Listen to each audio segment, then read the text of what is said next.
Greetings! You're watching Septum Sen vs. the World. I'm Septum Sen, and today we are reviewing The Wizard of Gore. So, of course, I'm holding up the giant Herschel Gordon Lewis set just because that's where it's contained.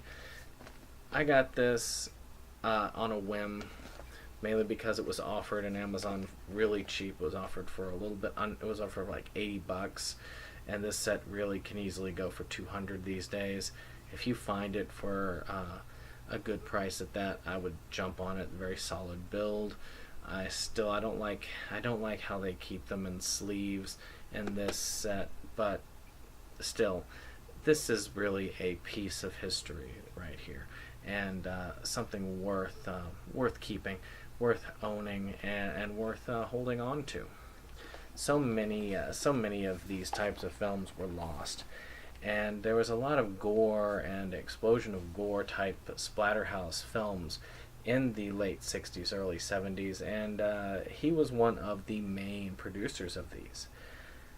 The Wizard of Gore actually came along a little bit further along that line, and I was introduced to the film actually through the movie Juno, where where one of the characters talked about it incessantly and then showed bits and pieces from it. So I was interested in finding out more about it. I ended up getting the remake and not realizing it was the remake, and then enjoying the remake. So that made me even more interested in finding out what the original was like. So I'd had a copy of the original, but then I got this set, and then it was more of, okay, I've got to watch it from this set. So let's talk a little bit about the film. This film stars a magician who does illusions, but not just any illusions. These are gory, nasty, bloody illusions where they really saw you in half, or cut your throat out, or do various and sundry things that involve lots of pain, screaming, and gore all over the place. Realistic and unrealistic at the same time. I was actually a little bit impressed by by the speech work of the magician.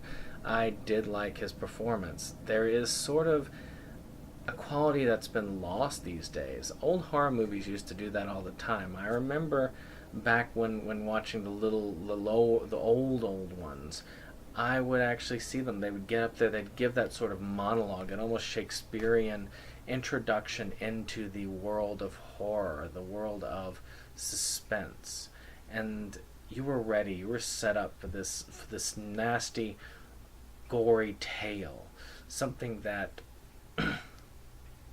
you're just not treated to these days. And his eloquent monologue at the very beginning of this film really does set it up for what it is throughout the film.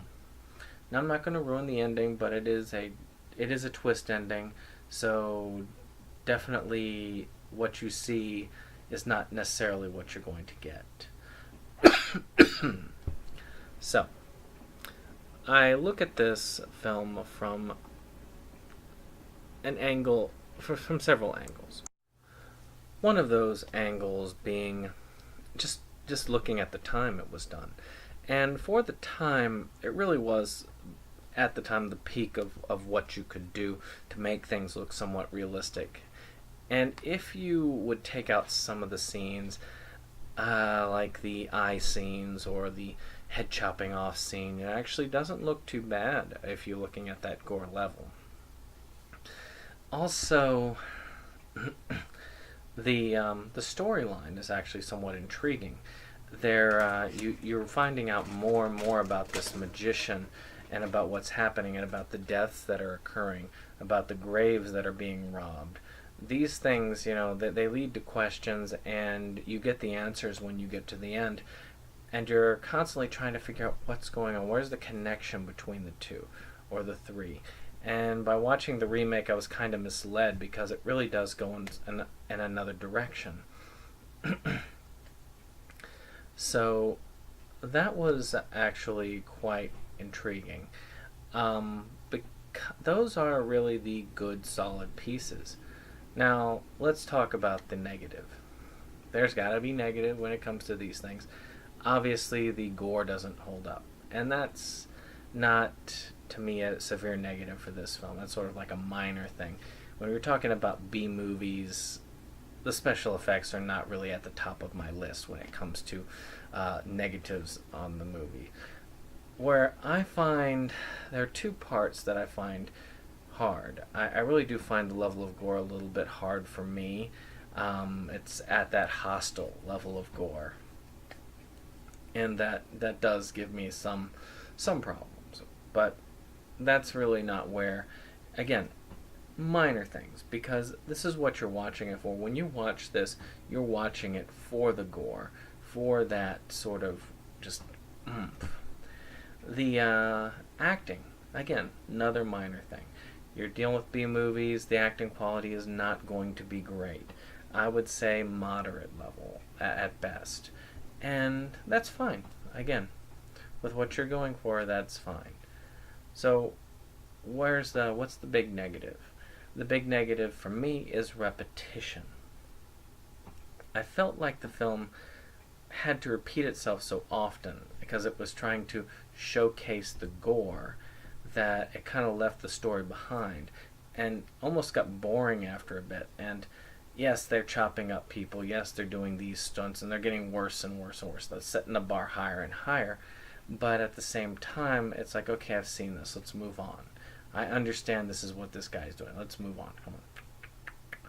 Time is ticking. I'm watching this movie and I want to get to the end. And because of that does violate my cardinal sin when it comes to movies. Don't bore me. If you bore me, that drags my rating way down. And I was bored for a good portion of the film because of this. Probably about halfway through, I was just falling asleep, and that's not good. I don't want to be falling asleep during any type of movie.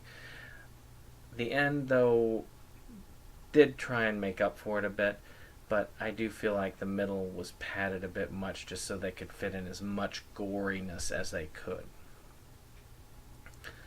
So with that, there's been good, there's been bad. But where do we stand? I would give Wizard of Gore a 6 on my scale. I consider the ramifications the film had on the film world and just general importance to classic cinema, along with the intriguingness, intriguing nature of the story, to outweigh the actual boring nature. But that boring nature does drag it down, and that's the unfortunate part. So, if you wish to get a hold of this, I will put a link to both the movie and, of course, if I can find a link to an active collection here. I'll show it off again. This nice collection. And you can see the mask over there and the booklet and all that stuff. I will put those links below. Of course, be sure to like, subscribe, and share. I'm also going to put a link to the Movies Galore discussion that was done about this film. I was also in on that discussion. It was an interesting take. You got to get an interview with a good B movie actor. The movie I remember him from was Blood Gnome. So definitely check that out, and I will be leaving that also in the discussions and the links below. So if you have interest, what is your interesting take on this man's work, or the love of gore and splatter films? Maybe you saw the remake and didn't see the original film like I had, or you've seen this film but and you're kind of like queasy about this stuff. So I'll be interested in seeing where the comments go.